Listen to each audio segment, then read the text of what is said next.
അസ്സലാമലൈക്കും, welcome back to my channel.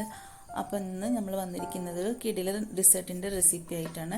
ഒരു 5 minute കൊണ്ട് പാലും ബ്രെഡും വീട്ടിലുണ്ടെങ്കിൽ 5 മിനിറ്റ് കൊണ്ട് വിരുന്നുകാരൊക്കെ വരുമ്പോൾ പെട്ടെന്ന് റെഡിയാക്കാൻ പറ്റിയ ഒരു ഡെസേർട്ടിൻ്റെ റെസിപ്പിയാണ്.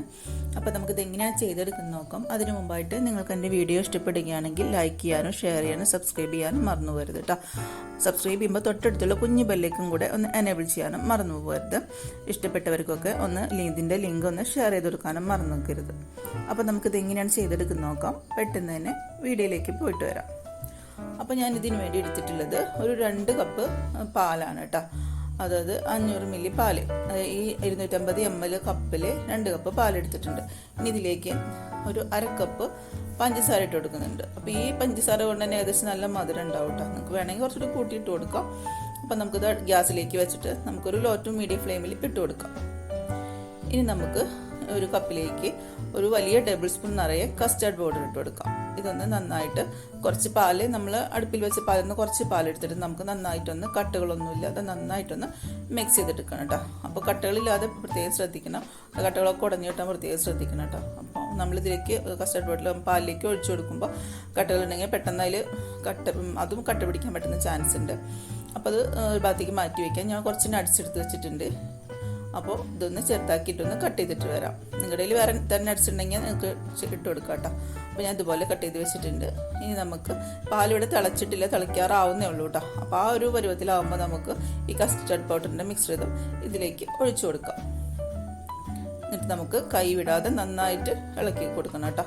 അപ്പോൾ കസ്റ്റർഡ് പൗഡർ ഒഴിച്ചിട്ട് പിന്നെ ഇളക്കാതിരുന്നാൽ പെട്ടെന്ന് കട്ട പിടിക്കാൻ ചാൻസ് ഉണ്ട്. അപ്പോൾ ഒരു കരിഞ്ഞ സ്മെല്ല് വരും. അപ്പോൾ നമ്മുടെ ഡെസേർട്ടിൻ്റെ ആ ഒരു ടേസ്റ്റ് തന്നെ മാറിപ്പോവും. അപ്പോൾ നിങ്ങൾ പ്രത്യേകം ശ്രദ്ധിക്കുക.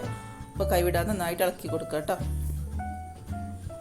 അപ്പോൾ ഈ കസ്റ്റർഡ് പൗഡർ ഇട്ട് വരുമ്പോൾ തന്നെ പെട്ടെന്ന് കുറുകി വരും.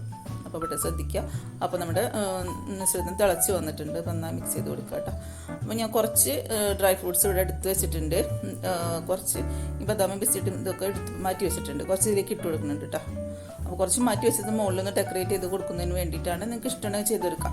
ഞാനിപ്പോൾ തമ്മനയിലൊക്കെ ഇട്ട് കൊടുക്കുന്നതിന് വേണ്ടിയിട്ട് ഒരു ഭംഗിക്ക് വേണ്ടി എടുത്ത് വെച്ചാണ്. ഇനി നമുക്ക് നന്നായിട്ട് മിക്സ് ചെയ്തിട്ടെടുക്കാം. ഏകദേശം കുറുകിയൊക്കെ വന്നു തുടങ്ങിയിട്ടുണ്ട് കേട്ടോ. അപ്പോൾ ഇതൊരു പരുവാകുമ്പോൾ നമുക്ക് മാറ്റി വയ്ക്കാം. ഇനി ഇതിലേക്ക് ഒരു തുള്ളി വാനില എസൻസ് ഒഴിച്ചു കൊടുക്കുന്നുണ്ട്. ഇതിൻ്റെ ടേസ്റ്റ് ഇഷ്ടമുള്ളവർക്ക് ഒഴിച്ചു കൊടുക്കാം. ഓപ്ഷനിലാണ്, ഇഷ്ടമുള്ളവർക്ക് ചെയ്ത് കൊടുത്താലും മതി കേട്ടോ. ഇട്ട് കൊടുക്കുമ്പോൾ നല്ലൊരു ടേസ്റ്റ് തന്നെയാണ്. അപ്പോൾ നന്നായിട്ട് മിക്സ് ചെയ്തിട്ടെടുക്കുക.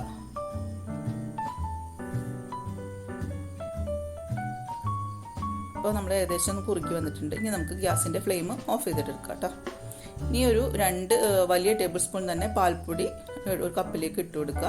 ഇതെന്തിനാണെന്ന് വെച്ചാൽ നമുക്ക് ബ്രെഡിൽ ജാമും ചീസൊക്കെ പരട്ടി കൊടുക്കൂലേ, അതുപോലെ പരട്ടി കൊടുക്കാൻ വേണ്ടിയിട്ടാണ് ക്രീം ഉണ്ടാക്കിയെടുക്കുന്നത് കേട്ടോ.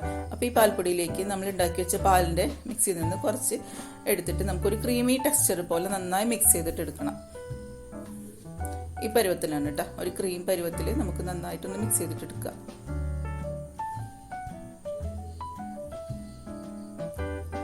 ഇനി അവിടെ 6 സ്ലൈസിൽ ബ്രെഡ് എടുത്ത് വെച്ചിട്ടുണ്ട് കേട്ടോ. വലിയ ബ്രെഡ് കിട്ടുകയാണെന്ന് വെച്ചെങ്കിൽ അങ്ങനെ ചെയ്തെടുക്കാം. എനിക്കിപ്പോൾ ഈ ഒരു പരുവത്തിലുള്ള ബ്രെഡാണ് കിട്ടിയിട്ടുള്ളത്.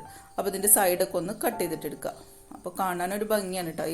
ഈ ഭാഗം കാണുന്നല്ല വൃത്തിയായിട്ടുണ്ടാവില്ല. അപ്പോൾ ഇതൊക്കെ ഞാൻ ഒരു കത്രിക വെച്ചിട്ട് വെട്ടിക്കെടുക്കുന്നുണ്ട്.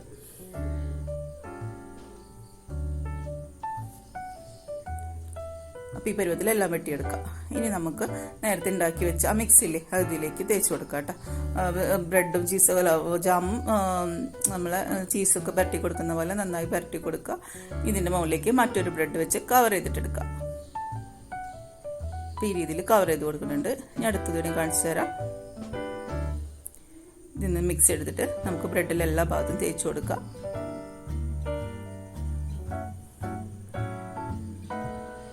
മറ്റൊരു ബ്രെഡ് വെച്ചിട്ട് നമുക്ക് കവർ ചെയ്തിട്ടെടുക്കാം.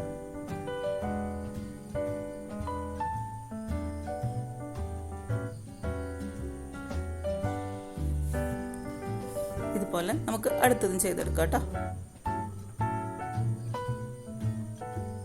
മറ്റേത് ഞാൻ ചെയ്തെടുത്തിട്ടുണ്ട്. ഇനി നമുക്ക് ഈ ബ്രെഡിൽ നിന്ന് ഈ രീതിയിലാണ് ട്രയാങ്കിൾ ഷേപ്പിൽ ഞാൻ കട്ട് ചെയ്തെടുക്കുന്നുണ്ട്. നിങ്ങൾക്ക് വേണമെങ്കിൽ വേറെ ഏതെങ്കിലും ഷേപ്പിൽ ഇപ്പം കുക്കീസ് കട്ടറൊക്കെ വെച്ചിട്ട് ഹാർട്ടിൻ്റെ ഷേപ്പിലോ വേറെ ഏതെങ്കിലും റൗണ്ട് ഷേപ്പിലോ ഒക്കെ കട്ട് ചെയ്തിട്ടെടുക്കാം കേട്ടോ. അപ്പോൾ ഒരു ഭംഗി ഉണ്ടാവും. ഞാൻ ഈ രീതിയിലാണ് ചെയ്തെടുക്കുന്നത്.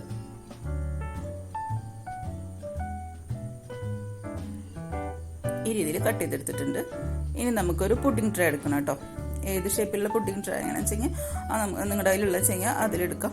എനിക്കിത് ഈ രീതിയിലുള്ള ഒരു പുഡിംഗ് ട്രേ ആണുള്ളത്. അപ്പോൾ അതിലേക്ക് നമുക്കിതൊന്ന് സെറ്റ് ചെയ്തെടുക്കാം. അടിയിൽ നമുക്ക് അങ്ങനെ ഗ്രീസ് ചെയ്യാനോ ഓയിലൊന്നും പരട്ടി കൊടുക്കേണ്ട ആവശ്യമൊന്നുമില്ല കേട്ടോ. അപ്പോൾ ഇത് നമുക്ക് ഇതിലേക്ക് ബ്രെഡ് നമുക്കിത് ഇതിൽ പാകത്തിനനുസരിച്ച് ചെയ്ത് കൊടുക്കാം. അപ്പം എൻ്റെ ഈ പാത്രത്തിലേക്ക് കറക്റ്റാണ് കേട്ടോ. ഈ ബ്രെഡ് നമ്മൾ 6 സ്ലൈസ് ബ്രെഡ് എടുത്തത് കറക്റ്റായിട്ട് മുറിച്ച് വെച്ചത് എന്തായാലും കറക്റ്റായിട്ടുണ്ട്. നിങ്ങൾക്ക് വലിയ പാത്രമാണെങ്കിൽ കുറച്ചുകൂടി ഇതുപോലെ ബ്രെഡ് ചെയ്തെടുക്കാം കേട്ടോ. എല്ലാതും നിരത്തി വെച്ച് കൊടുത്തിട്ടുണ്ട് കേട്ടോ. ഇനി നമ്മൾ ഉണ്ടാക്കി വെച്ച ആ പാലിൻ്റെയും കസ്റ്റാർഡിൻ്റെയും മിക്സ്ചറില്ലേ അതിലേക്ക് ഒഴിച്ചു കൊടുക്കാം. സൈഡിലും നടുബല എല്ലാ ഭാഗത്തും എത്തുന്ന രീതിയിൽ നമുക്ക് കവർ ചെയ്ത് കൊടുക്കാം കേട്ടോ.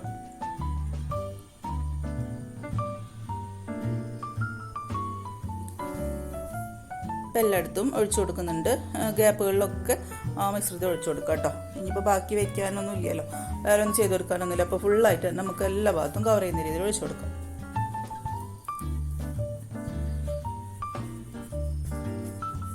എല്ലാ ഭാഗത്തും ഒഴിച്ചു കൊടുത്തിട്ടുണ്ട് കേട്ടോ. പിന്നെ നമ്മൾ ബാക്കി വെച്ചില്ലേ കുറച്ച് ഇതിൻ്റെ നട്ട്സിൻ്റെ ഇത് കട്ട് ചെയ്തെടുത്ത് അത് നമുക്ക് അതിൻ്റെ ഓരോ ബ്രെഡ് സ്ലൈസിൻ്റെ മേളിലായിട്ട് നമുക്ക് ഇതൊന്ന് ഇട്ട് കൊടുക്കാം കേട്ടോ. അപ്പോൾ ഞാനിപ്പോൾ തമ്മനയിൽ എടുക്കുന്നതിന് വേണ്ടി ഭംഗിക്ക് വേണ്ടി ചെയ്തെടുത്താണ്. നിങ്ങൾക്ക് ഇഷ്ടമുണ്ടെങ്കിൽ ചെയ്തെടുക്കാം. കടിക്കുമ്പോഴൊക്കെ നല്ല ടേസ്റ്റാണ് കേട്ടോ. ഇനി നേരെ ഫ്രിഡ്ജിൽ വെച്ച് തണുപ്പിച്ച് കഴിക്കാൻ സൂപ്പർ ടേസ്റ്റാണ് കേട്ടോ. നിങ്ങൾ എന്തായാലും ട്രൈ ചെയ്ത് നോക്കുക. ട്രൈ ചെയ്ത് പെട്ടെന്ന് ഉണ്ടാക്കിയെടുക്കാൻ പറ്റുന്നതാണ്. അപ്പോൾ ഇൻഷാ അല്ലാഹ് നല്ല റെസിപ്പിയുമായി അടുത്ത വീഡിയോ കാണാം. Thanks for watching.